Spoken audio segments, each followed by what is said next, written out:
aí, pessoal, tudo bem? Prontos hoje então para a gente terminar o nosso livro sobre a ideologia alemã de Karl Marx e Friedrich Engels. Então, hoje a gente vai estar vendo a última parte, que fala sobre a base real da ideologia, sobre trocas e força produtiva, na página 55, beleza? Então, vamos lá. A maior divisão do trabalho material e intelectual é a separação entre a cidade e o campo. A oposição entre a cidade e o campo surge com a passagem da barbárie para a civilização, da organização tribal para o Estado, do provincialismo para a nação, e persiste através de toda a história da civilização até os nossos dias, a Anti-Korleolig. A existência da cidade implica, ao mesmo tempo, a necessidade da administração, da política, dos impostos e etc. Em uma palavra, a necessidade da organização comunitária e, portanto, da política em geral. Foi então que surgiu pela primeira vez a divisão da população em duas grandes classes. A divisão essa que repousa diretamente sobre a divisão do trabalho e os instrumentos de produção. A cidade constitui o espaço da concentração, da população, dos instrumentos de produção, do capital, dos prazeres e das necessidades, ao passo que o campo evidencia o oposto, o isolamento e a dispersão. A oposição entre a cidade e o campo só pode existir no âmbito da propriedade privada. Ela é a expressão mais flagrante da subordinação do indivíduo à divisão do trabalho, a uma determinada atividade que lhe é imposta. Essa subordinação faz de um indivíduo um animal das cidades e o outro um animal dos campos, tanto um quanto o outro limitados, e faz renascer a cada dia a oposição de interesses entre as duas partes.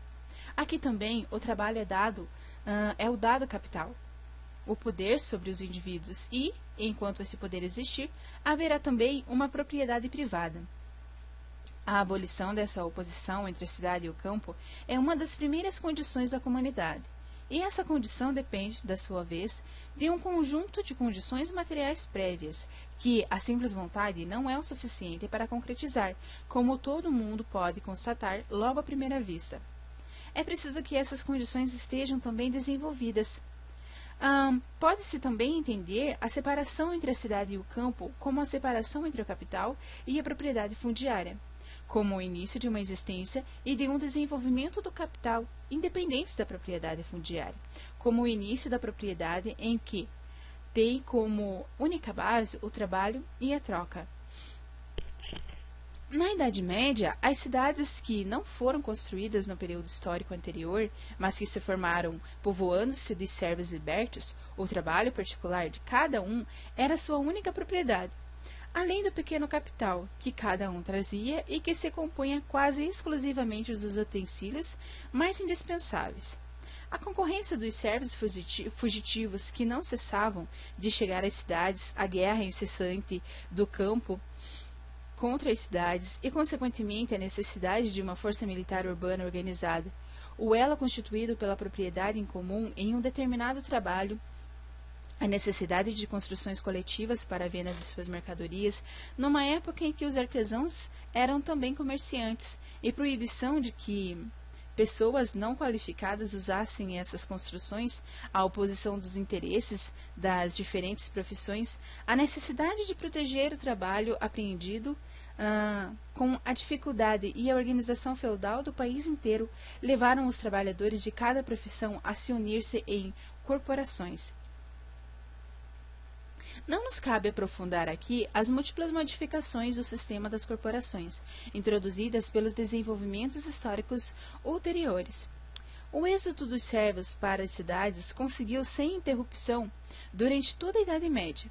Estes servos, perseguidos no campo por seus senhores, chegavam a um às cidades, onde encontravam uma comunidade organizada, contra a qual eram impotentes, e no interior da qual eram obrigados a aceitar a situação que lhe era conferida, pela necessidade que se tinha de seu trabalho e pelos interesses dos seus concorrentes organizados da cidade.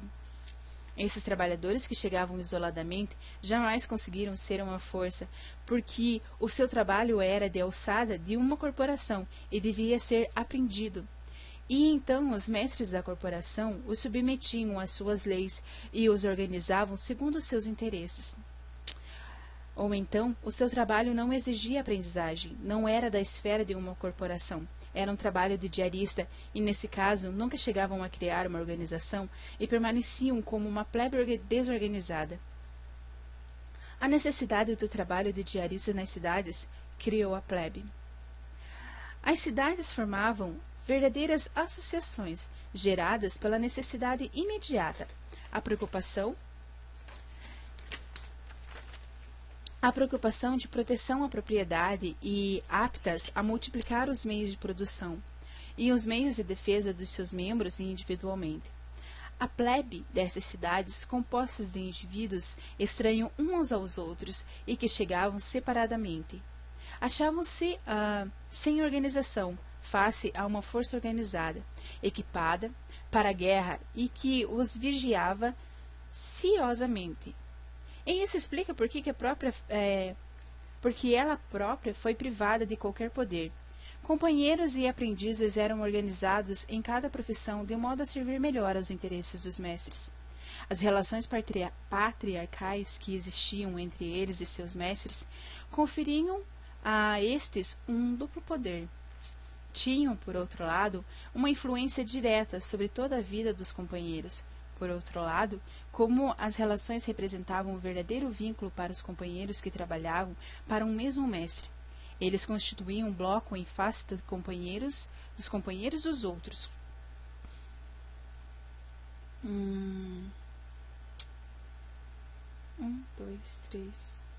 Por outro lado, como as relações representavam um verdadeiro vínculo para os companheiros que trabalhavam para o mesmo mestre, eles constituíam um bloco em face dos companheiros dos outros mestres. E isso os separava deles. Finalmente, os companheiros já estavam ligados ao regime existente, só pelo fato de terem interesse de se tornar eles próprios mestres. Por conseguinte, enquanto a plebe se amotinava contra toda a ordem municipal, em motins que, dada sua impotência, eram perfeitamente inoperantes, os companheiros não foram além de pequenas rebeliões dentro de corporações isoladas, como se vê em todo o regime corporativo. As grandes sublevações da Idade Média partiram todas do campo, mas se destinavam todas ao fracasso. Em uma razão do isolamento em que viviam os camponeses de sua rudeza, e a consequência disso. Nas cidades, a divisão do trabalho se fazia ainda de maneira perfeitamente espontânea entre as diferentes corporações, mas não se estabelecia de maneira alguma entre os trabalhadores tomados isoladamente dentro das próprias corporações. Cada trabalhador devia estar apto a executar todo um ciclo de trabalhos. Devia estar em condições de fazer absolutamente tudo o que podia ser feito com as suas ferramentas. As trocas restritas, a pouca ligação entre as cidades, a rarefação da população e a extinguidade, a rarefação da população e a exiguidade das necessidades tampouco favorecia uma divisão do trabalho mais avançada. E por isso, quem quisesse se tornar mestre deveria reconhecer todos os aspectos de sua profissão. Por isso, encontra-se mais ainda entre os artesãos da Idade Média e um interesse por seu trabalho particular e pela habilidade nesse trabalho que pode ele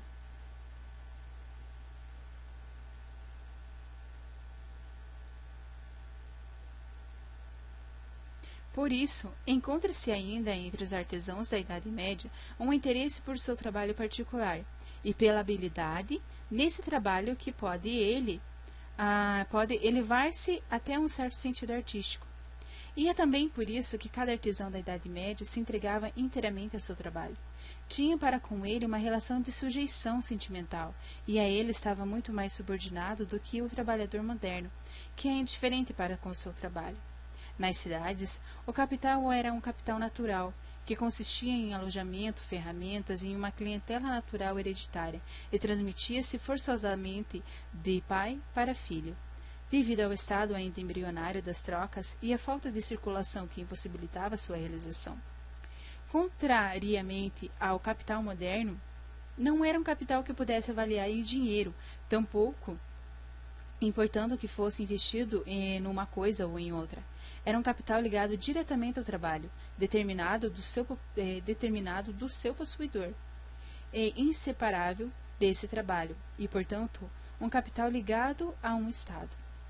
A extensão da divisão do trabalho que se seguiu foi a separação entre a produção e o comércio, a formação de uma classe particular de comerciantes, separação essa que já era um fato nas cidades antigas, como os judeus entre os outros. E logo surgiu nas cidades de formação recente. Isso implicava a possibilidade de uma ligação comercial que ultrapassava os arredores imediatos, e a realização dessa possibilidade dependia dos meios de comunicação existentes, do estado de segurança pública no campo, condicionando esse estado pelas relações políticas. Sabe-se que duramente toda a Idade Média os comerciantes viajavam em caravanas armadas. Dependia também das necessidades do território acessível ao comércio, necessidades essas cujo grau de desenvolvimento era determinado, em cada caso, pelo nível de civilização. A constituição de uma classe particular, dedicada ao comércio, a extensão do comércio para além dos arredores mais próximos da cidade, graças aos negociantes, fizeram logo surgir uma ação recíproca entre entre a produção e o comércio. As cidades eram em contato entre si, transferem-se de uma cidade para outra instrumentos novos, e a divisão de produção e do comércio rapidamente suscita uma nova divisão de produção entre as diferentes cidades, cada uma explorando um ramo de indústria predominante. A limitação primitiva, o provincialismo, começavam pouco a pouco a desaparecer. Na Idade Média, os burgueses eram obrigados a se unir em cada cidade contra a nobreza do campo, para se defender. A extensão do comércio, o estabelecimento das comunicações, levaram cada cidade a conhecer outras cidades, que tinham feito triunfar os mesmos interesses, lutando contra os mesmos inimigos. Só muito lentamente a classe burguesa se formou a partir das numerosas burguesias locais das diversas cidades. A oposição às relações existentes e também o modo de trabalho que essa oposição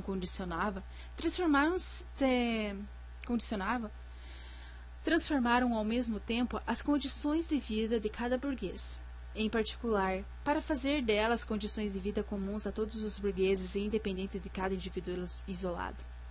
Os burgueses tinham criado essas condições na medida em que se tinham desligado da sucessão feudal, e eles tinham sido criados por essas condições, na medida em que se estavam determinados por sua oposição ao feudalismo existente.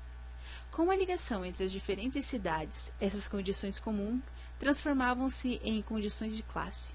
As mesmas condições, a mesma oposição, os mesmos interesses deviam engendrar os mesmos costumes por toda a parte.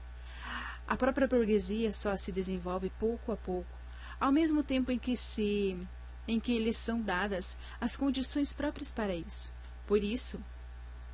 Por sua vez, ela se divide em diferentes frações, segundo a divisão do trabalho, e acaba por absorver o seu âmbito todas as classes proprietárias já existentes. Enquanto ela transforma em uma nova classe o proletariado, a maioria da classe não proprietária e uma parte da classe até então proprietária. À medida em que toda a propriedade existente é convertida em capital comercial ou industrial, os indivíduos isolados só formam uma classe na medida em que se deve tratar uma luta comum contra toda outra classe. Quanto mais, eles se comportam como inimigos da mesma concorrência. Por outro lado, a classe torna-se, por sua vez, independente em relação aos indivíduos, de maneira em que se têm suas condições de vida estabelecidas antecipadamente, recebem a sua classe, já delineada, sua posição na vida e, ao mesmo tempo, o seu desenvolvimento pessoal. São subordinados à sua classe.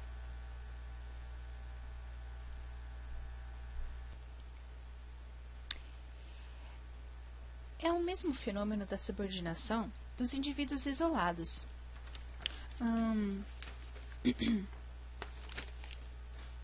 Assim.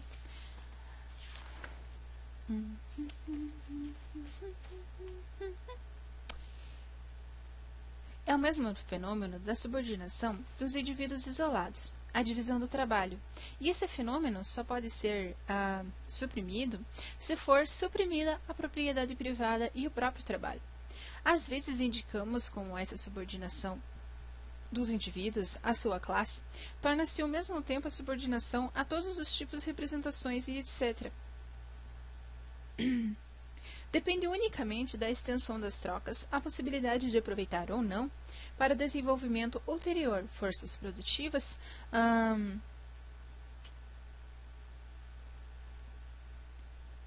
desenvolvidas em uma localidade, sobretudo as invenções. Enquanto não existirem relações comerciais para além dos arredores mais próximos, deve-se fazer a mesma invenção em particular em cada localidade. E bastam puros acasos, como a invasão de povos bárbaros e até mesmo as guerras habituais, para obrigar um país que tem forças produtivas e necessidades desenvolvidas a recomeçar do zero. Nos primórdios da história, era preciso recriar cada invenção diariamente e realizá-la de maneira independente em cada localidade. Os exemplos dos fenícios mostra-nos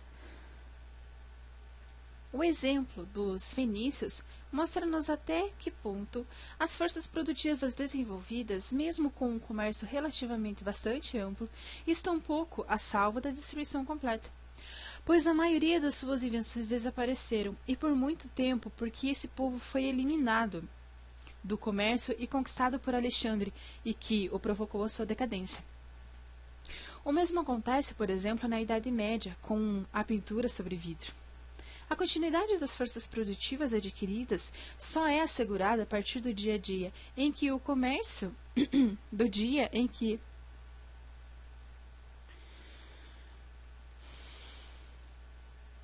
A continuidade das forças produtivas adquiridas só é assegurada a partir do dia em que o comércio se torna um comércio mundial, que tem por base a grande indústria e todas as nações arrasadas na luta da concorrência.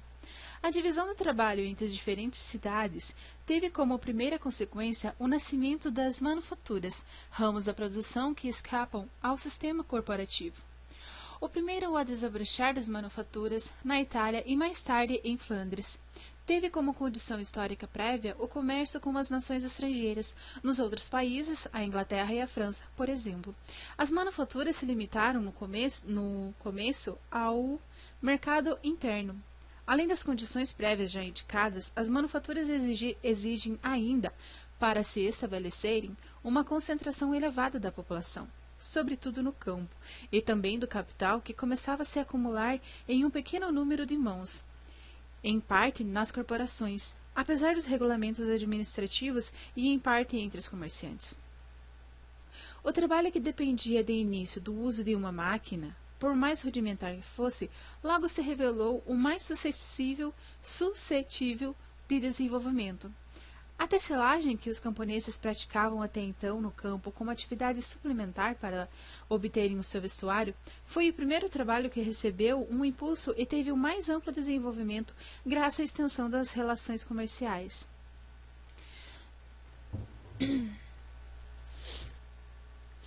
A tecelagem foi a primeira e continuou sendo a principal atividade manufatureira.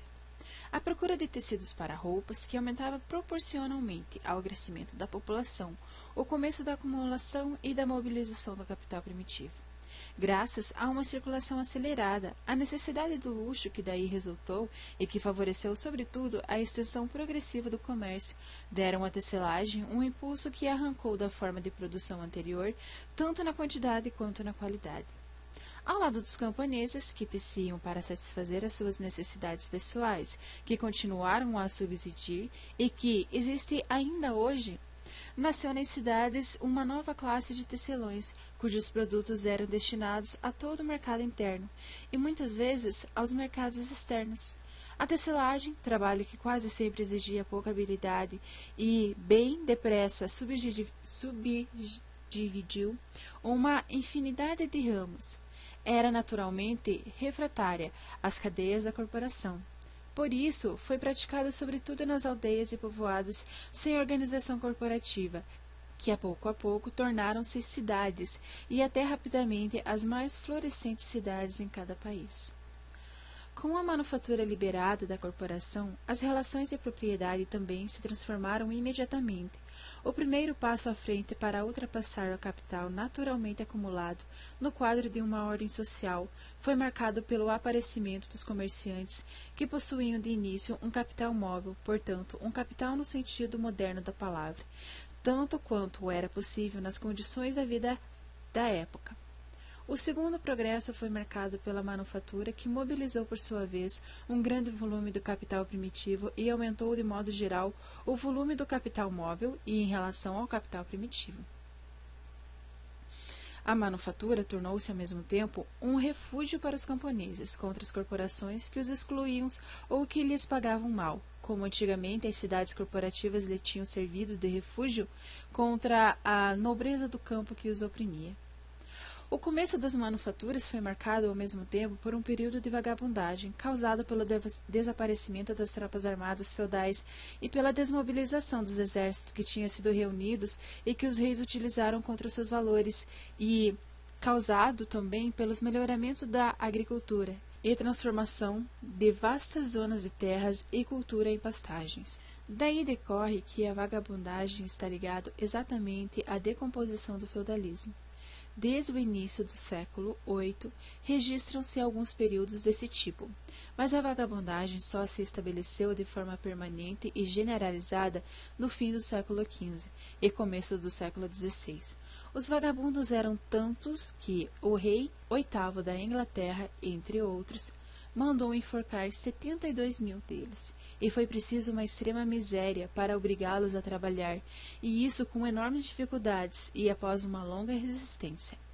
A rápida prosperidade das manufaturas, sobretudo na Inglaterra, absorveu-os progressivamente. Com a manufatura, as diferentes nações entraram em relações de concorrência, iniciaram uma luta comercial que foi travada por meio de guerras, de direitos aduaneiros, protecionistas e de proibições, ao passo que, anteriormente, só tinham praticado entre si, quando mantinham relações de troca inofensivas. Daí por diante, o comércio passa a ter uma significação política. A manufatura acarretou ao mesmo tempo uma mudança nas relações entre trabalhador e empregador. Nas corporações, as relações patriarcais entre os companheiros e os mestres subsistiam. Na manufatura, foram substituídas por relações monetárias entre o trabalhador e o capitalista, as quais mantinham traços de patriarcalismo no campo e nas pequenas cidades, mas que logo perderam quase todo o matiz patriarcal nas cidades propriamente manufatureiras de certa importância. A manufatura e o movimento da produção em geral tomaram um impulso prodigioso em decorrência da ampliação do comércio propiciada pela descoberta da América e da rota marítima das Índias Orientais. Os novos produtos importados das Índias, e principalmente as grandes quantidades de ouro e de prata que entraram em circulação, transformaram totalmente a situação das classes sociais entre si e desfecharam um duro golpe na propriedade feudal fundiária e nos trabalhadores. As expedições dos aventureiros, a colonização e, acima de tudo, o fato de os mercados terem ganho a amplitude de mercados mundiais, o que agora se torna possível e se realizava a cada dia mais, provocaram uma nova etapa de desenvolvimento histórico, mas não devemos deter-nos por mais tempo aqui. A colonização dos países recém-descobertos forneceu um novo sustento para a luta comercial, que se travava entre as nações e, por seguinte, essa luta teve uma amplitude e uma ferocidade maiores. A expansão do comércio e da manufatura aceleraram a acumulação do capital móvel, e ao passo que, nas corporações que não recebiam nenhum estímulo para aumentar sua produção, o capital primitivo permanecia estável ou até diminuía. O comércio e a manufatura criaram a grande burguesia. Nas corporações, efetuou-se a concentração da pequena burguesia, e daí por diante não mais reinava nas cidades como anteriormente, mas devia submeter-se ao domínio dos grandes comerciantes e dos manufacturiers. Daí o declínio das corporações ao entrarem em contato com a manufatura. As relações comerciais entre as nações tomaram dois aspectos diferentes no período em que falamos. No começo, a pequena quantidade de ouro e prata em circulação determinou a proibição de exportar esses metais, e a necessidade de ocupar a crescente população das cidades tornou necessária a indústria, importada do estrangeiro na maioria das vezes, e essa indústria não podia dispensar os privilégios que seriam naturalmente conhecidos não somente contra a concorrência interna, mas sobretudo contra a concorrência externa. Nessas primeiras proibições, o privilégio cooperativo local foi estendido à nação inteira. Os direitos aduaneiros têm a sua origem nos direitos que os senhores feudais impunham aos seus mercadores que atravessavam seu território, como resgate de pilhagem. Esses direitos foram mais tarde impostos também pelas cidades, e com o aparecimento dos estados modernos, foram o meio mais acessível para permitir ao físico a arrecadação de dinheiro. Essas medidas tomaram outro sentido com o aparecimento do ouro e da prata americanos nos mercados europeus. Com o desenvolvimento progressivo das indústrias, o rápido surto do comércio e as consequências, a prosperidade da burguesia alheia às corporações e a importância crescente do dinheiro. O Estado, para o qual tornava-se cada dia mais difícil prescindir do dinheiro, manteve a proibição de exportar ouro e prata unicamente por motivos de ordem fiscal. Os burgueses, cujo objetivo principal era agora apoderarem-se dessa grande quantia de dinheiro recentemente lançada no mercado, estava plenamente satisfeito. Os privilégios existentes tornaram-se uma fonte de renda para o governo e foram trocados por dinheiro. Na legislação das alfândegas, surgiram os direitos de exportação que, colocados simplesmente um obstáculo no caminho da indústria, tinham como uma finalidade puramente fiscal. O segundo período começou em meados do século XVII e durou até quase o fim do século XVIII. O comércio e a navegação se tinham desenvolvido mais rapidamente do que a manufatura, que desempenhava um papel secundário às colônias, começaram a se tornar grandes consumidores. À custa de longos combates, as diferentes nações dividiram-se entre si o mercado mundial que se abria. Esse período começa com as leis sobre as navegações e os monopólios coloniais. Evitou-se tanto quanto possível com as tarefas, proibições tratados que as diversas nações pudessem fazer a concorrência entre si, e em última instância foram as guerras e sobretudo as guerras marítimas, que serviram para comandar a luta da concorrência e decidiram do seu resultado. A nação mais poderosa no mar, a Inglaterra, conservou a primazia no comércio e na manufatura. Vê-se aqui uma concentração em um único país. A manufatura era constantemente garantida no mercado nacional por direitos protecionistas, por uma posição de monopólio do mercado colonial e o mais possível no mercado externo, mediante as tarifas alfandegárias diferenciadas. Foi favorecida a transformação de matéria-prima conduzida no próprio país, lã e linho na Inglaterra, seda na França. Interditou-se a exportação de matéria-prima produzida no local, lã na Inglaterra, e negligenciou ou dificultou-se a transformação de matéria importada, que é o algodão, na Inglaterra.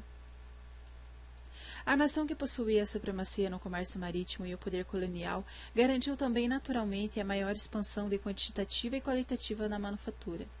A manufatura não podia absolutamente dispersar o protecionismo, sendo que a menor modificação produzida em outros países podia fazer com que ele perdesse o seu mercado e ficasse arruinado. Pois se era facilmente introduzida em um país sob condições pouco favoráveis, também poderia ser destruído com a mesma facilidade. Por outro lado, pelo modo que foi praticado no campo, sobretudo no século XVIII, a manufatura está tão intimamente ligada às condições da vida como uma grande massa de indivíduos que nenhum país pode arriscar-se a pôr em jogo sua existência pela introdução da livre concorrência. Na medida em que consegue exportar, ela depende inteiramente da extensão ou da limitação do comércio e exerce sobre ele uma reação relativamente fraca. Daí sua importância secundária, passagem rasurada no manuscrito, e a influência dos comerciantes do século XVIII. Foram os comerciantes e particularmente os armadores que mais do que todos os outros insistiram no protecionismo do Estado e nos monopólios.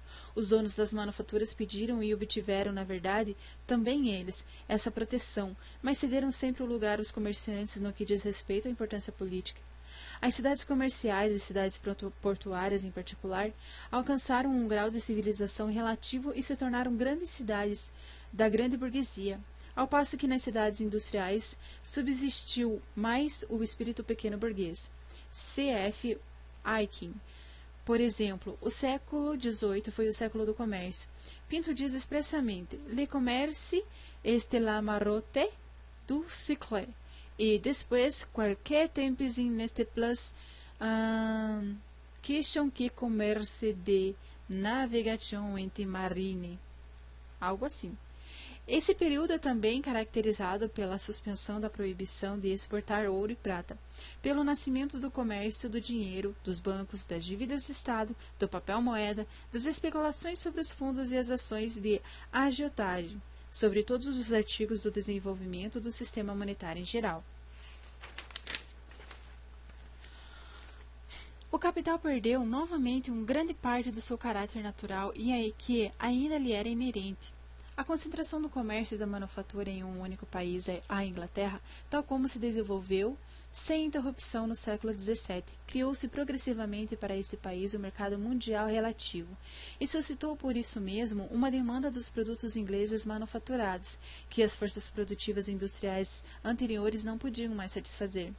Essa demanda que ultrapassava as forças produtivas foi a força motriz que suscitou o terceiro período da propriedade privada, desde a Idade Média, criando a grande indústria.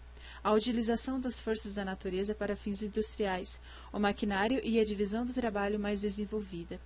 As outras condições dessa nova fase, tais como a liberdade da concorrência no âmbito da nação, o aperfeiçoamento da mecânica teórica e etc. Já existiam na Inglaterra a mecânica aperfeiçoada por Newton. Era, aliás, a ciência mais popular da França e na Inglaterra no século XVIII. Quanto à livre concorrência, no âmbito da nação foi preciso uma revolução por toda parte para conquistá-la. Em 1640 e em 1688 na Inglaterra e em 1789 na França. A concorrência obrigou logo cada país que quisesse conservar o seu papel histórico a proteger as suas manufaturas com novas medidas alfandegárias, pois as antigas não prestavam mais nenhuma ajuda contra a grande indústria, e a introduzir pouco depois a grande indústria acompanhada de tarefas protecionistas. Apesar desse meio de proteção, a grande indústria tornou-se a concorrência universal. Ela representa a liberdade comercial prática e as medidas alfandegárias protecionistas representam para elas apenas um paliativo, uma arma de defesa no interior da liberdade do comércio. Estabeleceu os meios de comunicação e o mercado mundial interno, colocou o comércio sob o seu domínio, transformou todo o capital em capital industrial e deu origem, assim, à circulação. Aperfeiçoamento do sistema monetário e a centralização rápida de capitais. Por meio da concorrência universal, ela forçou todos os indivíduos a uma tensão máxima de sua energia. Aniquilou o mais possível a ideologia, a religião, a moral e etc. Quando isso lhe era possível, fez delas mentiras flagrantes. Foi ela que criou o fato da história mundial na medida em que se fez despender todo o mundo inteiro cada noção civilizada. E cada indivíduo para satisfazer as suas necessidades, e na medida em que aniquilou nas diversas nações a identidade da própria, que até então lhes era natural. Subordinou a ciência da natureza ao capital e privou a divisão do trabalho de sua última aparência de fenômeno natural. De modo geral, aniquilou todo o elemento natural na medida em que isso é possível no âmbito do trabalho, e conseguiu dissolver todas as relações naturais para transformá-las em relações monetárias. No lugar das cidades nascidas naturalmente, criou as grandes cidades industriais modernas que brotaram como cogumelos. Por toda parte onde se penetrou, ela destruiu o artesanato e, de modo geral, todos os estágios anteriores da indústria. Complementou a vitória da cidade comercial sobre o campo. Sua condição primeira é o sistema automático. Seu desenvolvimento criou uma quantidade de forças produtivas para as quais a propriedade privada se tornou um entrave, tanto quanto a corporação tinha sido para a manufatura, e tanto quanto a pequena exploração rural tinha sido para o artesanato em vistas de desenvolvimento. Tais forças produtivas alcançaram com a propriedade privada um desenvolvimento exclusivamente unilateral. Tornaram-se, em sua maior parte, forças destrutivas de um grande número dela, não podem encontrar a menor utilização sob seu regime. Em geral, A grande indústria criou por toda parte as mesmas relações entre a classe da sociedade e destruiu por isso o caráter particular das diferentes nacionalidades. E, finalmente, enquanto a burguesia de cada nação conservava ainda interesses nacionais particulares, a grande indústria criou uma classe cujos interesses são os mesmos em todas as nações e para a qual a nacionalidade já está abolida. Uma classe que realmente se desvencilhou do mundo antigo e que, ao mesmo tempo, a ele se opõe. Não só as relações com o capitalista se tornaram insuportáveis para o operário, mas também o seu próprio trabalho. É óbvio que a grande indústria não chega ao mesmo nível de aperfeiçoamento de todas as localidades de um mesmo país, mas isso não detém o movimento de classe do proletariado, pois os proletários gerados pela grande indústria colocaram-se à frente desse movimento, arrastando consigo toda a massa e visto que os trabalhadores excluídos da grande indústria são lançados em uma situação ainda pior que os próprios trabalhadores da grande indústria. Do mesmo modo, os países onde se desenvolveu uma grande indústria atuam em relação aos países mais ou menos desprovidos da indústria, na medida em que esses últimos são arrastados pelo comércio mundial na luta da concorrência universal. Essas diversas formas são outras tantas formas de organização do trabalho e, ao mesmo tempo, da propriedade. E em cada período produziu-se uma união das forças produtivas existentes, na medida em que essas necessidades tornaram-se isso uma exigência. Relações do Estado e do direito com a propriedade. No mundo antigo, como também na Idade Média, a primeira forma de propriedade é a propriedade tribal, condicionada principalmente entre os romanos pela guerra e entre os germanos pela pecuária. Entre os povos antigos, com as várias tribos coabitando em uma mesma cidade, a propriedade da tribo aparece como uma propriedade de Estado, e o direito do indivíduo a essa propriedade aparece como um simples passeio que, no entanto, se limita, aliás, a exemplo da propriedade tribal, apenas à propriedade fundiária. A propriedade privada, propriamente dita, começa entre os povos antigos como entre os modernos, com a propriedade imobiliária, escravatura e comunidade, domínio ex jure quirito. Entre os povos que emergem a Idade Média, a propriedade tribal evolui então, passando por estágios diferentes: propriedade fundiária feudal, propriedade imobiliária, corporativa, capital manufatureiro, até chegar ao capital moderno, condicionando pela grande indústria e pela concorrência universal, que representa a propriedade privada num estado puro, despojada de todo aspecto coletivo e tendo excluído toda ação do Estado sobre o desenvolvimento da propriedade. É esta propriedade privada moderna que corresponde ao Estado moderno, adquirido a pouco pelos proprietários privados através dos impostos, tendo caído inteiramente nas suas mãos por forças do sistema da dívida pública e cuja existência depende exclusivamente pelo jogo da alta e da baixa dos valores do Estado na bolsa do crédito comercial, que lhes é concedido pelos proprietários privados, os burgueses, e por ser uma classe que não mais um estamento, a burguesia, é obrigado a se organizar pelo plano nacional e não mais pelo plano local, e para dar uma forma universal aos seus interesses comuns. Com a emancipação da propriedade privada em relação à comunidade, o Estado adquiriu uma existência particular ao lado da sociedade civil e fora dela, mas esse Estado não é outra coisa senão a forma de organização que os burgueses dão a si mesmos, por necessidade para garantir reciprocamente a sua propriedade e os seus interesses, tanto externo quanto internamente. A independência do Estado não existe mais hoje em dia, a não ser nos países onde os estamentos ainda não atingiram completamente o seu processo de desenvolvimento.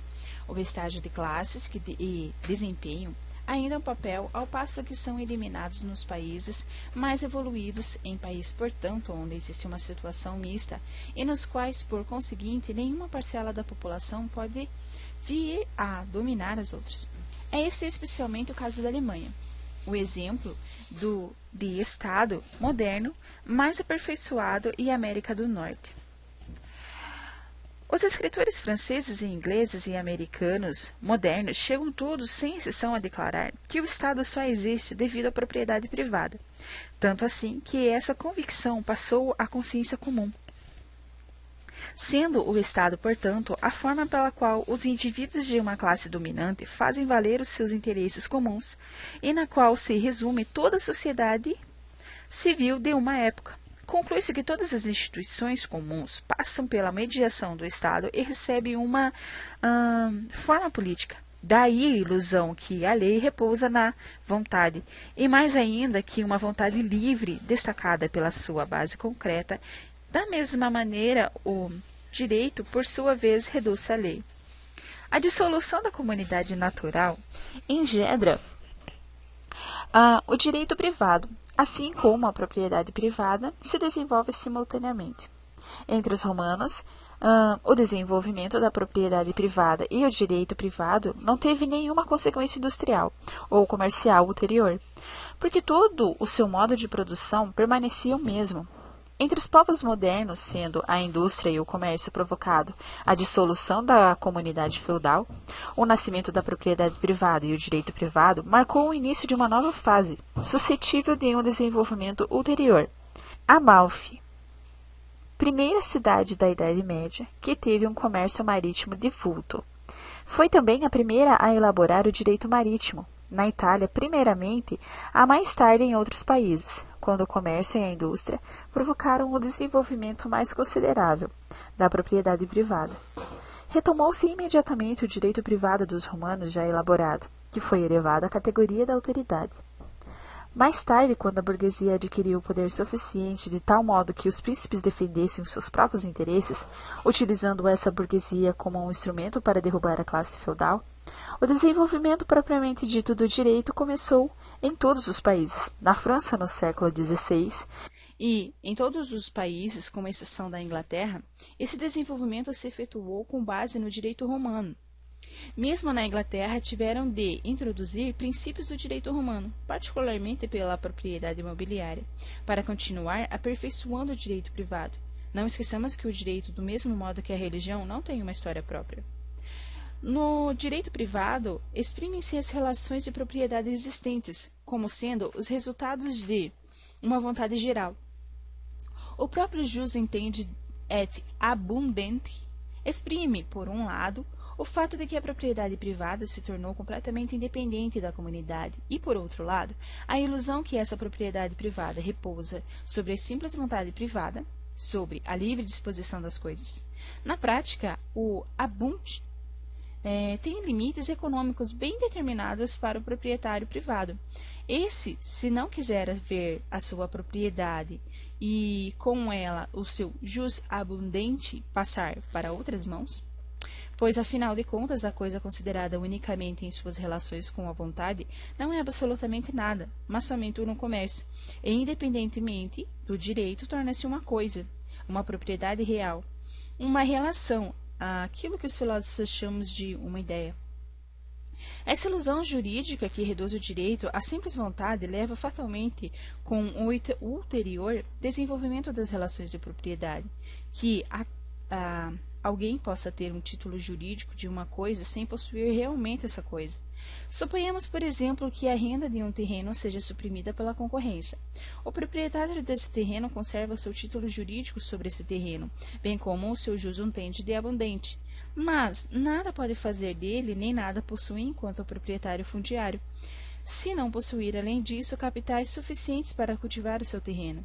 Essa mesma ilusão dos juristas explica que, para eles e para todos os códigos jurídicos, é meramente casual, que, por exemplo, os indivíduos entram em relações entre si por contrato e que, aos seus olhos, a relação desse gênero passem sendo daqueles que podem subscrever ou não, segundo a sua vontade, e cujo conteúdo repousa inteiramente na vontade arbitrária e individual das partes contratantes. Cada vez que o desenvolvimento da indústria e do comércio criou novas formas de troca, por exemplo, companhias de seguros e outras, o direito foi regularmente obrigado a integrá-las no modo de aquisição da propriedade.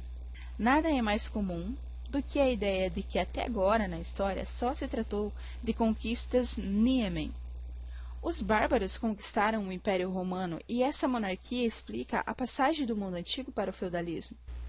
Mas, nessa conquista pelos bárbaros, é preciso saber se a nação que foi conquistada desenvolveu forças produtivas industriais, como acontece entre os povos modernos, ou se as forças produtivas repousam unicamente sobre sua concentração e sobre a comunidade. A conquista é também condicionada pelo objeto que se conquista. Ninguém pode absolutamente apoderar-se da fortuna de um banqueiro, que consiste em papéis, sem se submeter às condições de produção e de circulação do país conquistado. O mesmo acontece em relação a todo o capital industrial de um país industrial moderno, e, em última análise, a conquista termina rapidamente em todos os lugares, e quando nada mais existe para conquistar, é preciso certamente começar a produzir. Decorre dessa necessidade de produzir que se manifesta muito cedo que a forma da comunidade adotada pelos conquistadores que se instalam deve corresponder ao estágio de desenvolvimento das forças de produção que eles encontram e, se desde o início assim não for, a forma de comunidade deve transformar-se em funções das forças produtivas. Daí vem a explicação de um fato que se acredita ter sido notado em toda parte do período que se segue as grandes invasões. De fato, o servo era o mestre, e os conquistadores logo adotaram a linguagem, a cultura, os costumes do país conquistado. O feudalismo não foi absolutamente trazido pronto da Alemanha, mas teve sua origem da parte dos conquistadores, na organização militar do exército durante a conquista. Organização essa que se desenvolveu depois da conquista sob o efeito das forças produtivas encontradas no país conquistado, para somente então tornar-se feudalismo propriamente dito. O fracasso das tentativas feitas para impor outras formas surgidas de reminiscências da Roma antiga, Carlos Magno, por exemplo, nos mostra que até que ponto a forma feudal era condicionada pelas forças produtivas. Instrumento de produção e formas de propriedade naturais e civilizadas. Página 78. É encontrado. Do primeiro ponto, resulta de uma divisão do trabalho aperfeiçoada em um comércio amplo como condição prévia, resultando, do segundo ponto, o caráter local. No primeiro caso, devem se reunir os indivíduos. No segundo caso, eles se encontram ao lado dos instrumentos de produção dado, eles próprios como instrumento de produção. Aqui aparece, pois, a diferença entre instrumentos de produção naturais e instrumentos de produção criados pela civilização. O campo cultivado, a água e etc., pode ser considerado como um instrumento de produção natural. No primeiro caso, para os instrumentos de produção natural, os indivíduos são subordinados à natureza. No segundo caso, eles se subordinam a um produto do trabalho. No primeiro caso, a propriedade aqui, a propriedade fundiária, aparece, portanto, também como uma dominação imediata e natural. No segundo caso, essa propriedade aparece como uma dominação do trabalho e, no caso, do trabalho acumulado, do capital. O primeiro caso pressupõe que os indivíduos estejam unidos por um laço qualquer, seja família, tribo, o próprio solo, etc. O segundo caso pressupõe que sejam independentes um dos outros e só sejam mantidos juntos em virtude do intercâmbio. No primeiro caso, o intercâmbio é essencialmente um intercâmbio entre os homens e a natureza, uma troca em que o trabalho de uns é trocado pelo produto do outro. No segundo caso, é do modo predominante uma troca entre os próprios homens. No primeiro caso, basta uma inteligência média para o homem, a atividade corporal e a atividade intelectual ainda não estão absolutamente separadas. No segundo caso, a divisão entre o trabalho corporal e o trabalho intelectual já deve estar praticamente concluída. No primeiro caso, a dominação do proprietário sobre os não possuidores pode repousar sobre as relações pessoais, sobre uma espécie de comunidade. No segundo caso, ela deve ter tomado uma forma material, encarnar-se em um terceiro termo, o dinheiro. No primeiro caso, a pequena indústria existe, porém subordinada à utilização do instrumento de produção natural, e, por isso mesmo, sem divisão do trabalho entre os diferentes indivíduos. No segundo caso, a indústria só existe na divisão do trabalho e por essa divisão. Até agora, partimos dos instrumentos de produção, e nesse caso já era evidente a necessidade da propriedade privada para certos estágios industriais, na indústria extrative. A propriedade privada coincide ainda plenamente com o trabalho na pequena indústria e até agora em toda a agricultura. A propriedade é a consequência necessária dos instrumentos de trabalho existentes. Na grande indústria, a contradição entre o instrumento de produção e a propriedade privada é apenas o produto dessa indústria, que já deve estar bem desenvolvida para criá-lo. A abolição da propriedade privada também só é possível, portanto, com a grande indústria. Na grande indústria e na concorrência, todas as condições de existência, as determinações, as limitações dos indivíduos se fundem nas duas formas mais simples: propriedade privada e trabalho. Como o dinheiro, qualquer tipo de troca e a própria troca aparecem para os indivíduos como acidentais.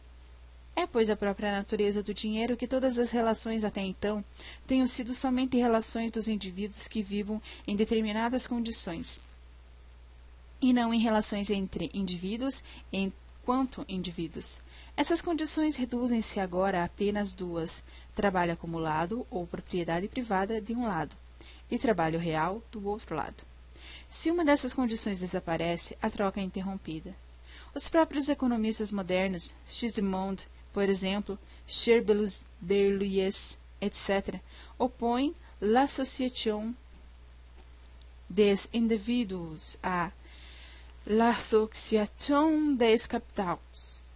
Por outro lado, os indivíduos são completamente subordinados à divisão do trabalho e, por isso mesmo, colocados em dependência uns dos outros. Na medida em que dentro do trabalho ela se opõe ao trabalho, a propriedade privada nasce e se desenvolve por força da necessidade de acumulação e contínua, no início a conservar a forma de comunidade, para se aproximar, no entanto, cada vez mais da forma moderna da propriedade privada em seu desenvolvimento posterior. De início, a divisão do trabalho inclui também a divisão das condições de trabalho, instrumentos e materiais, e com essa divisão, o fracionamento do capital acumulado entre diversos proprietários e, em seguida, o fracionamento entre o capital e trabalho, bem como as diversas formas de propriedade. Quanto mais a divisão do trabalho se aperfeiçoa, mais a acumulação aumenta e mais o fracionamento se acentua, também de maneira marcante. O próprio trabalho só pode subsistir sob condições desse fracionamento.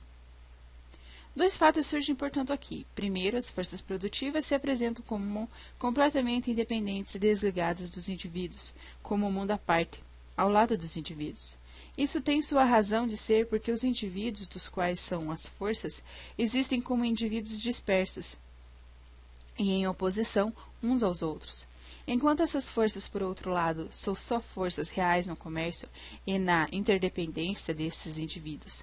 Portanto, um outro lado, uma totalidade das forças produtivas que assumiram uma espécie de forma objetiva e não mais para esse indivíduo as suas próprias forças, mas sim a da propriedade privada e, portanto, dos indivíduos unicamente na medida em que são proprietários privados. Em nenhum período anterior, as formas produtivas tinham assumido essa forma indiferente ao comércio dos indivíduos enquanto indivíduos, porque suas relações eram ainda limitadas. Por outro lado, vê-se evidenciar ante as forças produtivas a maioria dos indivíduos em que as forças se desligaram e que dessa forma se viram frustrados do comércio real da sua vida. Tornaram-se indivíduos abstratos, mas que por isso mesmo e somente então foram colocados em condições de estar em contato um com os outros enquanto indivíduos. O trabalho, único laço que os une ainda as forças produtivas da sua própria existência, perdeu entre eles toda a aparência de manifestação de si, e só mantém a sua vida estiolando-a. Nos períodos anteriores, as manifestações de si e a produção da vida material eram separadas pelo simples fato de que cabiam às pessoas diferentes e pelo fato de que a produção da vida material era mantida ainda por uma manifestação de si de ordem inferior por causa do caráter limitado dos próprios indivíduos. Hoje, manifestação de si e produção da vida material são a finalidade. são de tal modo separadas que a vida material aparece como a finalidade. A produção da vida material, isto é, o trabalho sendo o meio, sendo agora esse trabalho a única forma possível, mas, como vemos, negativa, da manifestação de si. Chegamos hoje em dia ao ponto em que os indivíduos são obrigados a se apropriar da totalidade das forças produtivas existentes, não somente para chegar a uma manifestação de si, mas antes de tudo para garantir a sua existência. Essa apropriação é condicionada, em primeiro lugar, pelo objeto de que se quer apropriar. Neste caso, as forças produtivas desenvolvidas até o nível de sua totalidade, e existindo unicamente nos limites de suas trocas universais. Sob esse aspecto, essa apropriação deve necessariamente apresentar um caráter universal, correspondente às forças produtivas e às trocas. A apropriação dessas forças é apenas em si mesma o desenvolvimento das faculdades individuais, correspondentes aos instrumentos materiais de produção. Por isso mesmo, a apropriação de uma totalidade de instrumentos de produção já é o desenvolvimento de uma totalidade de faculdades dos próprios indivíduos. Essa apropriação é, além disso, condicionada pelos indivíduos que se aproximam. De que se apropriam. Somente os proletariados, na época atual, totalmente excluídos de toda atividade individual autônoma, estão em condições de chegar a um desenvolvimento total, e não mais limitado, que consiste na apropriação de uma totalidade de forças produtivas e no desenvolvimento de uma totalidade de faculdades que isso implica. Todas as apropriações revolucionárias anteriores eram limitadas. Indivíduos cuja atividade era limitada por um instrumento de produção limitado e por trocas limitadas, apropriaram-se desse instrumento de produção limitado e assim chegaram apenas a uma nova limitação. Seu instrumento de produção tornava-se propriedade sua, mas eles próprios permaneciam subordinados à divisão do trabalho e ao seu próprio instrumento de produção. Em todas as apropriações anteriores, uma grande quantidade de indivíduos permanecia subordinada a um só instrumento de produção. E na apropriação pelos proletários, uma grande massa de instrumentos de produção fica necessariamente subordinada a cada indivíduo, e a propriedade é subordinada a todos. As trocas universais modernas só podem ser subordinadas aos indivíduos se forem subordinados a todos. A apropriação é também condicionada pela forma particular com que necessariamente ela se faz. Ela, por sua vez, só pode efetuar-se por meio de uma união obrigatoriamente universal, pelo próprio caráter do proletariado, e por uma revolução que, por outro lado, subverterá a força do modo de produção e de troca anterior, assim como a força da estrutura social anterior, e que, por outro lado, desenvolverá o caráter universal do proletariado e a energia que lhe é necessária para levar a bom termo essa apropriação. Uma revolução, enfim, em que o proletariado se despojará também de tudo o que lhe resta ainda de sua posição social anterior. É somente nesse estágio que a manifestação da atividade individual livre coincide com a vida material, o que corresponde à transformação dos indivíduos em indivíduos completos e ao despojamento de todo o caráter imposto originadamente pela natureza. A esse estágio correspondem a transformação do trabalho em atividade livre e a transformação dos intercâmbios condicionados existentes no intercâmbio dos indivíduos como tais. Como a apropriação da totalidade das forças produtivas pelos indivíduos associados, a propriedade privada é abolida, enquanto na história anterior cada condição particular aparecia sempre como acidental, agora se tornam acidentais os isolamentos dos próprios indivíduos, o ganho privado de cada um. Os indivíduos que não estão mais subordinados à divisão do trabalho são representados idealmente pelos filósofos sob o termo homem. E eles compreenderam todo o processo que acabamos de desenvolver, como sendo o desenvolvimento do homem. Dessa sorte que, em todos os estágios da história passados, os indivíduos reais foram substituídos pelo homem, que foi apresentado como força motriz da história. Todo o processo foi compreendido, portanto, como processo de autoalienação do homem, E isso vem essencialmente do fato de que o indivíduo médio do período posterior foi sempre substituído pelo que pertencia ao período anterior e a consciência posterior foi sempre atribuída aos indivíduos anteriores. Graças a essa inversão, que de início não leva em conta as condições reais, foi possível transformar toda a história em um processo de desenvolvimento da consciência. A concepção da história que acabamos de desenvolver resulta, finalmente, no seguinte. 1. No desenvolvimento das forças produtivas ocorre um estágio em que nascem as forças produtivas em meios de circulação que só podem ser nefastos, no quadro das relações existentes e não são mais produtivas, mas sim forças destrutivas, a máquina e o dinheiro. E em ligação com isso nasce uma classe que suporta todos os ônus da sociedade, sem gozar das suas vantagens, que é expulsa da sociedade, e que se encontra forçosamente na oposição mais aberta a todas as outras classes, uma classe formada pela maioria dos membros da sociedade e da qual surge a consciência da necessidade de uma revolução radical. Consciência que é a consciência comunista e pode se formar também, bem entendido nas outras classes, quando toma conhecimento da situação de classe. 2. As condições nas quais se podem utilizar forças produtivas determinadas são as condições da dominação de uma classe determinada da sociedade. O poder social dessa classe, decorrendo do que ela possui, encontra regularmente sua expressão prática sob as formas idealistas do tipo do Estado peculiar a cada época.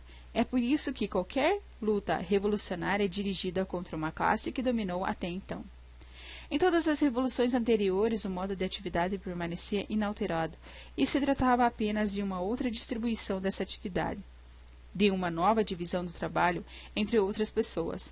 A Revolução Comunista, ao contrário, é dirigida contra o modo de atividade anterior a ela, suprime o trabalho, e extingue a dominação de todas as classes, abolindo a própria classe, porque ela é efetuada pela classe que não é mais considerada como uma classe da sociedade, porque não é mais reconhecida como tal, e que já é a expressão da dissolução de todas as classes, de todas as nacionalidades, etc., no quadro da sociedade atual. Tá certo. 4. Uma ampla transformação dos homens se faz necessária para a criação da massa dessa consciência comunista, como também para levar a bom termo a própria coisa. Ora, uma tal transformação só se pode operar por um movimento prático, por uma revolução. Essa revolução não se faz somente necessária, portanto, só por ser o único meio de derrubar a classe dominante, ela é igualmente necessária, porque somente uma revolução permitirá que a classe que derruba a outra varra toda a podridão do velho sistema e se torne apta a fundar a sociedade sobre as novas bases. Página 87. Comunismo. Produção do próprio modo de trocas. O comunismo distingue-se de todos os movimentos que o antecederam, até agora pelo fato de subverter as bases de todas as relações de produção e de trocas anteriores e de, pela primeira vez, tratar conscientemente de todas as condições naturais prévias, como criação dos homens que nos precederam até agora, de despojá-las do seu caráter natural e submetê-las ao poder dos indivíduos reunidos. Por isso, sua organização é essencialmente econômica, é a criação material das condições dessa união.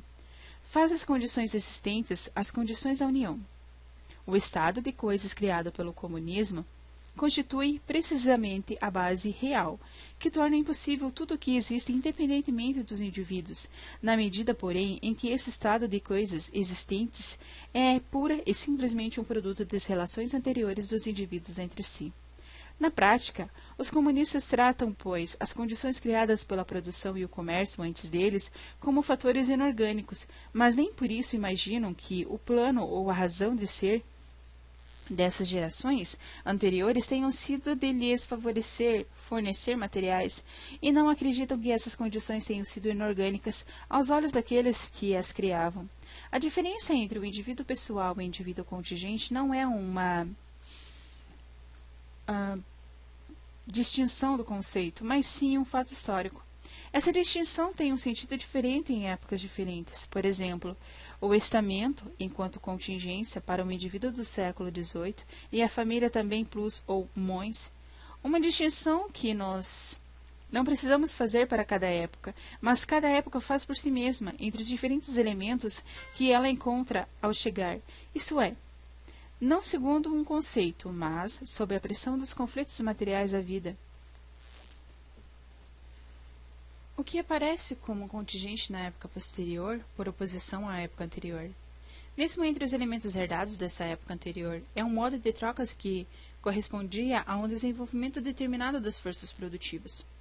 A relação entre as forças produtivas e as formas de troca é a relação entre o modo de trocas e a ação ou atividade dos indivíduos. A forma fundamental dessa atividade é naturalmente a forma material, de que depende qualquer outra forma intelectual, política, religiosa, etc. Evidentemente, a forma diferente de que a vida material assume é cada vez mais dependendo das necessidades já desenvolvidas.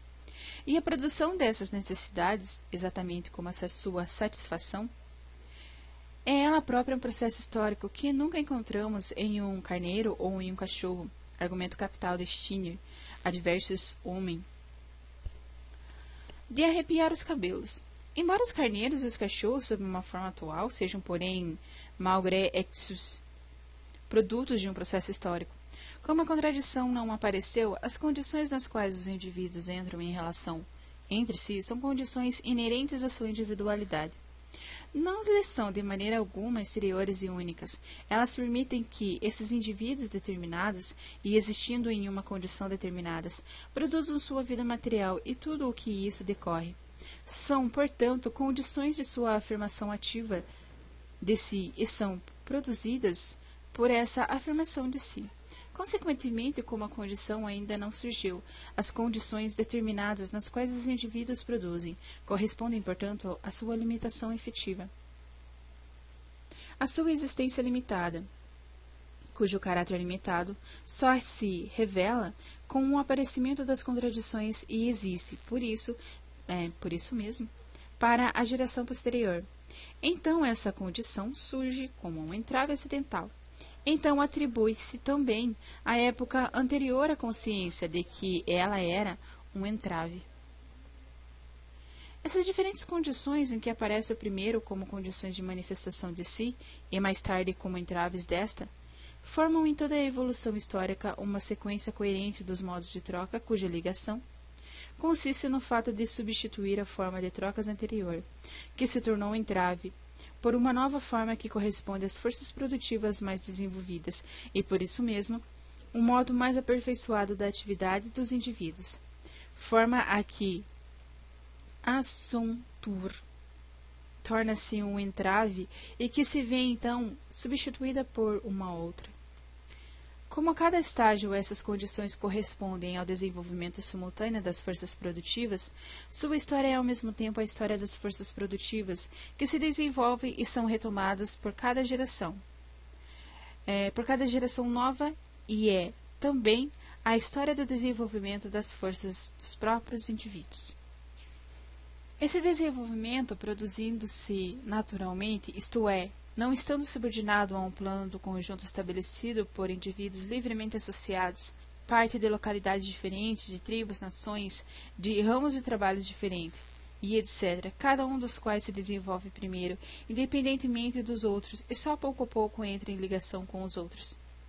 Além disso, ele só se processa muito lentamente. Os diferentes estágios e interesses nunca são completamente ultrapassados, mas somente subordinados ao interesse do que triunfa e, durante os séculos, eles se arrastam ao seu lado. Disso resulta que, no âmbito da mesma nação, os indivíduos têm desenvolvimentos completamente diferentes, mesmo sem considerar as suas condições financeiras, e resulta igualmente que um interesse anterior, cujo modo de troca particular de relações já está suplantado por um outro correspondente ao seu interesse posterior, fica muito tempo ainda em poder de uma força tradicional, na comunidade aparente que se tornou autônoma face aos indivíduos, Estado e Direito.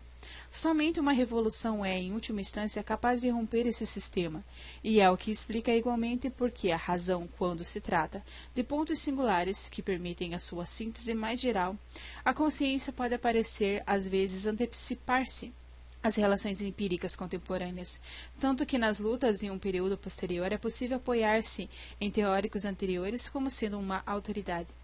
Por outro lado, em países como a América do Norte, que começavam a existir em um período histórico muito desenvolvido, o desenvolvimento se faz com rapidez. Tais países só têm como condições natural prévia os indivíduos que neles se estabelecem e que para lá são levados, pelos modos de troca dos indivíduos dos antigos países. Modos esses que não correspondem mais às suas necessidades. Esses países começam, portanto, com indivíduos mais evoluídos do velho mundo, e por isso com uma forma de troca mais desenvolvida correspondente a esses indivíduos, antes mesmo que esse sistema de troca tenha podido impor nos antigos países. É o que acontece em todas as colônias na medida em que não sejam simples bases militares ou comerciais. Exemplo disso são Cartago, as colônias gregas e Islândia, no século XI e XII. Um caso análogo que apresenta na conquista, quando se traz pronto para o país conquistado o modo de trocas que se desenvolveu em uma outra terra. Em seu país de origem, essa forma estava ainda sobrecarregada pelos interesses e pelas condições de vida das épocas anteriores. Mas aqui, ao contrário, ela pode e deve implantar-se totalmente em entraves, nem que seja apenas para garantir um poder durável ao conquistador. A Inglaterra e Nápoles, após a conquista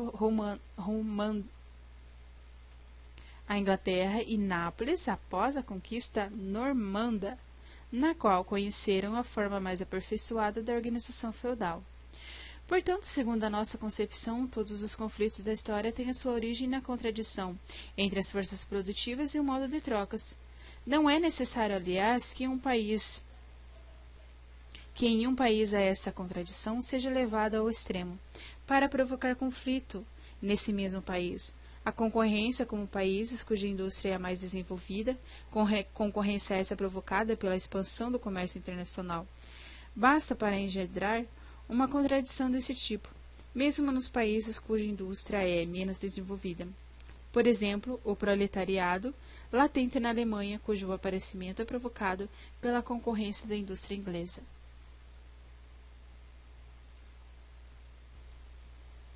Essa contradição entre as forças produtivas e o modo de trocas que, como vimos, já se reproduziu várias vezes na história, até nossos dias, sem todavia comprometer a sua base fundamental.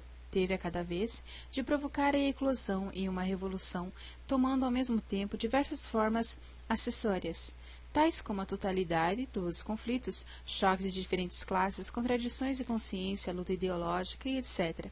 Luta política também e etc. De um ponto de vista limitado, pode-se logo abstrair uma dessas formas acessórias e considerá-la a base dessas revoluções, o que era tanto mais fácil quanto mais próprio dos indivíduos, onde partiam as revoluções, criavam ilusões sobre a sua própria atividade, segundo o seu grau de cultura e o seu estágio de desenvolvimento histórico. A transformação das forças pessoais, relações, em forças materiais causado pela divisão do trabalho, não pode ser abolida pelo fator de se extirpar do cérebro essa representação geral, mas sim unicamente os indivíduos subjugarem de novo essas forças materiais e abolirem a divisão do trabalho. Isso não é possível sem a comunidade. É somente a comunidade com os outros que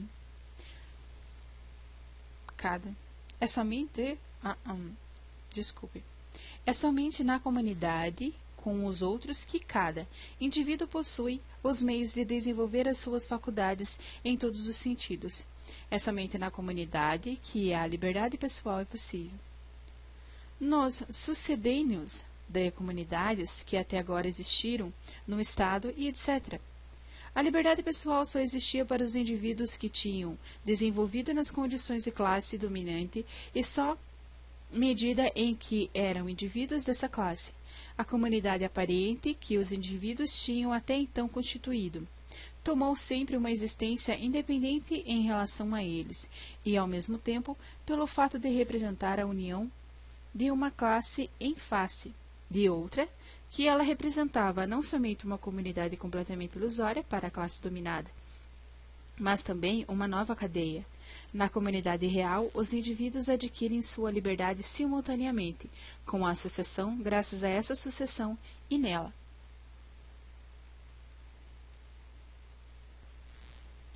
Evidencia de todo o desenvolvimento histórico até os nossos dias que as relações comunitárias em que entram os indivíduos de uma classe e que eram sempre condicionados por seus interesses comuns em face de terceiros, coexistiam sempre em uma comunidade que englobava esses indivíduos unicamente enquanto indivíduos médios, na medida em que eles viviam nas condições de existência de sua classe.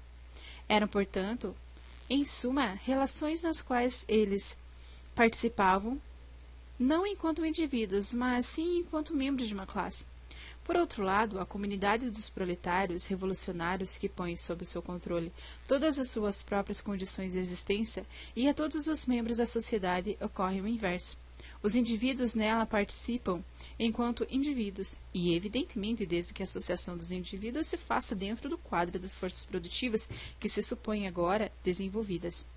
É essa reunião que se põe sob o seu controle as condições do livre desenvolvimento e o movimento dos indivíduos, ao passo que elas tinham sido até então entregues ao acaso e tinham adotado uma existência autônoma em face dos indivíduos. Precisamente pela separação enquanto indivíduos e a sua união necessária, implicada pela divisão do trabalho, mas que se tornou, devido à sua separação enquanto indivíduos, um laço que lhe era estranho. A associação, até agora conhecida, não era de modo algum a união voluntária, que se apresenta, por exemplo, no contrato social, mas uma união necessária, baseada nas condições dentro dos quais os indivíduos desfrutavam da contingência. Comparar, por exemplo, a formação do Estado da América do Norte e as repúblicas da América do Sul. Esse direito de poder desfrutar com toda a tranquilidade da contingência dentro de certas condições é o que se chamava até agora de liberdade pessoal. Essas condições de existência são naturalmente apenas as forças produtivas e as formas de trocas de cada período. Se considerarmos o ponto de vista filosófico, o desenvolvimento dos indivíduos nas condições de existência comum dos estamentos das classes que sucedem historicamente às representações gerais que lhes são impostas por esse fato, é fácil, na verdade, imaginar que o gênero ou o homem se desenvolveram nesses indivíduos, ou que eles desenvolveram um homem, visão imaginária que inflige duros golpes à história. Pode-se então compreender essas diferentes ordens e diferentes classes como sendo especificações da expressão geral, como subdivisões do gênero, como fases do desenvolvimento do homem. Essa subsunção dos indivíduos por determinadas classes não pode ser abolida enquanto não se tiver formado uma classe que não tenha mais que fazer prevalecer um interesse de classe particular contra a classe dominante. Os indivíduos sempre partiram de si mesmos, naturalmente, não do indivíduo puro, no sentido dos ideólogos, mas sim deles mesmos, dentro de suas condições e de suas relações históricas. Mas fica evidente no curso do desenvolvimento histórico, e precisamente em virtude da independência adquirida pelas relações sociais, fruto inevitável da divisão do trabalho, que há uma diferença entre a vida de cada indivíduo na medida em que ela é pessoal, e a sua vida na medida em que é subsumida por um ramo qualquer do trabalho e as condições inerentes a esse ramo. Não se deve entender por isso de que se ressinta ou o capitalista... Não se deve entender por isso que o rentista ou o capitalista, por exemplo, deixam de ser pessoas, mas a sua personalidade é condicionada por relações de classes inteiramente determinadas, e essa diferença só aparece em oposição a uma outra classe, e a eles próprios só aparece no dia em que abrem falência. No estamento, e mais ainda na tribo, esse fato ainda permanece encoberto. Por exemplo, o nobre permanece sempre um nobre, um roturier. permanece sempre um roturier, sem considerar as suas outras relações. É uma qualidade inseparável em sua individualidade. A diferença entre o indivíduo pessoal diante do indivíduo na sua qualidade de membro de uma classe e a contingência das condições de existência dos indivíduos só aparece com uma classe que é, ela própria, um produto da burguesia. Somente a concorrência e a luta entre os indivíduos que se engendram e desenvolvem a sua contingência como tal. Por conseguinte, na representação dos indivíduos são mais livres sob o domínio da burguesia do que antes, porque suas condições de existência lhes são contingentes. Na realidade, eles são naturalmente menos livres sob o domínio da burguesia do que antes, porque estão muito mais subsumidos por um poder objetivo. A diferença com respeito à ordem aparece sobretudo na oposição entre burguesia e proletariado. Quanto à ordem dos burgueses nas cidades, as corporações, etc., surgiram diante da nobreza fundiária suas condições de existência propriamente imobiliária, e o trabalho artesanal que já tinham existido de forma latente antes de se separar da associação feudal. Aparecem como algo positivo que se fez valer contra a propriedade fundiária e que, do início, tomou então um modo de forma feudal. Sem dúvida, os servos fugitivos consideravam o seu estado de servidão anterior como algo contingente à sua personalidade. Nisso, eles agiam simplesmente como faz toda a classe que se liberta de uma cadeia. E então eles não se libertavam enquanto classe, mas sim isoladamente. Além disso, não saíram do domínio do sistema de estamentos, mas formaram somente um novo estamento que conservaram o seu modo de trabalho anterior em uma nova situação e elaboraram esse modo de trabalho, libertando-o dos vínculos do passado que já não correspondiam ao grau de desenvolvimento que lhe havia atingido. Entre os proletariados, ao contrário, suas próprias condições de vida, o trabalho e, por isso, todas as condições de existência da sociedade atual tornaram-se para eles algo contingente, sobre o que os proletariados isolados não tinham nenhum controle, e sobre o que nenhuma organização social pode lhes dar-lhe o controle. A contradição entre a personalidade do proletariado em particular e as condições de vida que lhes são impostas, isto é, o trabalho, aparece-lhe como uma evidência, sobretudo porque ele já foi sacrificado desde sua primeira juventude e não terá jamais a oportunidade de chegar no âmbito de sua classe, as condições que o fariam passar por outra classe. Portanto, enquanto os servos fugitivos só queriam desenvolver livremente as suas condições de existência, já estabelecida e fazer-las valer, só chegavam em última instância ao trabalho livre. Os proletariados, se quisessem afirmar-se enquanto pessoa, devem abolir a sua própria condição de existência anterior, que é, ao mesmo tempo, a de toda a sociedade até hoje, quer dizer, abolir o trabalho. Eles se colocam com isso em oposição diferente à forma pela qual os indivíduos da sociedade até agora escolheram como expressão de conjunto, isto é, em oposição do Estado, sendo-lhes preciso derrubar esse Estado para realizarem a sua personalidade. Anexo. Tese sobre Feuerbach, página 99. A de Feuerbach.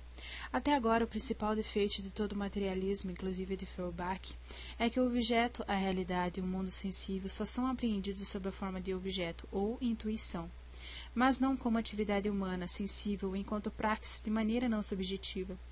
Em vista disso, o aspecto ativo foi desenvolvido pelo idealismo, em oposição ao materialismo, mas só abstratamente. Sobre o idealismo, naturalmente, não conhece a atividade real, sensível como tal. Feuerbach quer os objetos sensíveis realmente distintos dos objetos do pensamento, mas ele não considera a própria atividade humana como atividade objetiva.